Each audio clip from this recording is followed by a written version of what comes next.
आज की वीडियो में हम क्लास 10th की हिंदी के चैप्टर नंबर 1 श्रम विभाजन और जाति प्रथा के लेखक भीमराव अंबेडकर के द्वारा लिखा गया श्रम विभाजन और जाति प्रथा के इसके प्रश्न और उत्तर आज हम कंप्लीट करेंगे। देखिए पहला प्रश्न में क्या है।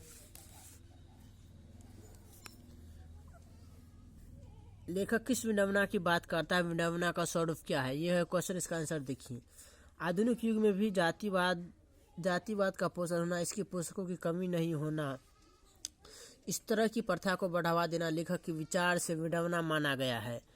कार्यकुशलता के लिए श्रम विभाजन आवश्यक है और जाति प्रथा किसी का दूसरा रूप कहा जा सकता है। ऐसा तर्क देकर जातिवादी व्यवस्था कायम रखने का प्रयास सामाजिक उत्थान हेतु विडंबना का स्वरूप कहा जा सकता है। वही दूसरा नंबर क्वेश्चन में देखिए क्या है। जातिवाद के पोषक उसके पक्ष में क्या तर्क देते हैं। देखिए उसका उत्तर। जातिवाद के पक्ष में इसके पोषकों का तर्क है कि आधुनिक सभ्य समाज कार्यकुशलता के लिए श्रम विभाजन को आवश्यक मानता है और चूंकि जाति प्रथा भी श्रम विभाजन का ही दूसरा रूप है, इसलिए इसमें कोई बुराई नहीं है। ये दूसरा नंबर क्वेश्चन का उत्तर हो गया। अब चलते हैं तीसरा नंबर क्वेश्चन पर। तीसरा नंबर क्वेश्चन में क्या है। जातिवाद के पक्ष में दिए गए तर्कों पर लेखक को प्रमुख आपत्तियां क्या है। देखिए आंसर में जातिवाद के पक्ष में दिए गए तर्कों पर लेखक का कहना है कि जाति प्रथा श्रम विभाजन का स्वाभाविक विभाजन नहीं है, क्योंकि यह श्रम विभाजन के साथ साथ श्रमिकों का भी विभाजन करते हैं। यह मनुष्य को जन्म के साथ ही किसी काम धंधे से बांध देती है।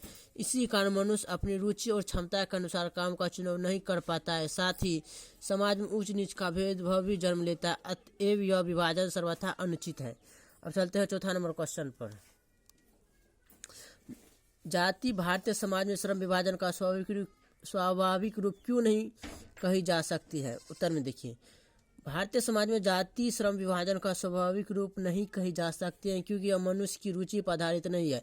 इसे मनुष्य की निजी क्षमता का विचार किए बिना पैसा निर्धारित कर दिया जाता है। इस प्रकार की प्रथा प्रतिकूल परिस्थितियों में मनुष्य को अपना पैसा बदलने की स्वतंत्रता प्रदान नहीं करती है।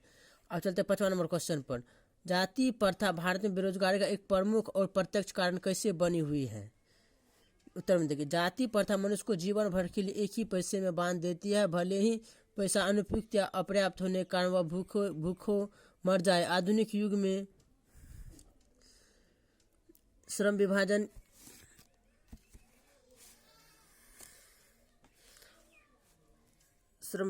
की प्रक्रिया तथा तकनीक में निरंतर विकास और अकस्मात परिवर्तन होने के कारण मनुष्य को पैसा बदलने की आवश्यकता पड़ सकती है। किंतु भारतीय हिंदू धर्म की जाति प्रथा व्यक्ति को पारंगत होने के बावजूद ऐसा पैसा चुनने की अनुमति नहीं देती है जो उसका पैतृक पैसा न हो। इस प्रकार पैसा परिवर्तन की अनुमति न देकर जाति प्रथा भारतीय समाज में बेरोजगारी का एक प्रमुख और प्रत्यक्ष कारण बनी हुई है। अब चलते हैं 6ठा नंबर क्वेश्चन पर। देखिए क्या 6ठा नंबर क्वेश्चन में लेखक आज के उद्योगों में गरीबी और उत्पीड़न से भी बड़ी समस्या किसे मानते हैं और क्यों। उत्तर में जाति प्रथा के श्रम विभाजन में मनुष्य की व्यक्तिगत भावना तथा व्यक्तिगत रुचि का कोई महत्व नहीं रहता। इसके तहत परंपरागत एवं निर्धारित कार्य को अभिरुचि के साथ व्यवस्था बस किया जाता है। यह स्थिति आज के उद्योगों में गरीबी और उत्पीड़न से भी बड़ी समस्या है, क्योंकि यह मनुष्य की स्वाभाविक प्रेरणा रुचि व आत्मशक्ति को दबाकर उन्हें अस्वाभाविक नियमों में जकड़कर निष्क्रिय बना देता है। चलते 7वां नंबर क्वेश्चन पर। लेखक ने पाठ में किन प्रमुख पहलुओं से जाति प्रथा को एक हानिकारक प्रथा के रूप में दिखाया है। जाति प्रथा में श्रम विभाजन मनुष्य को स्वेच्छा पर निर्भर नहीं करता। इसमें मानवीय कार्यकुशलता की वृद्धि नहीं हो पाती। इसमें स्वभावतः मनुष्य को दुर्भावना से ग्रस्त रहकर काम और टालू कार्य करने को विवश होना पड़ता है। इस प्रथा में मनुष्य निष्क्रिय हो जाता है। इन बातों के माध्यम से लेखक ने आर्थिक पहलू से भी जाति प्रथा को हानिकारक सिद्ध किया है।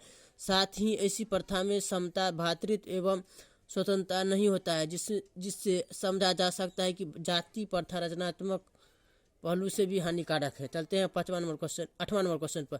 सच्चे लोकतंत्र की स्थापना के लिए लेखक ने किन व्यवस्थाओं को आवश्यक माना है।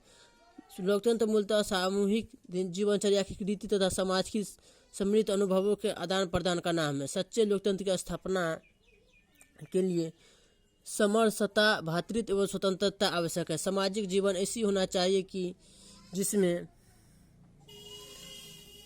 जिसमें अगाध संपर्क के अनेक साधन या अवसर पर उपलब्ध है। अपने साथियों के प्रति श्रद्धा एवं सम्मान का भाव ही लोकतंत्र के लिए आवश्यक तत्व है। देखिए, हमारा वीडियो अच्छा लगा हो तो हमारे चैनल को सब्सक्राइब जरूर करें।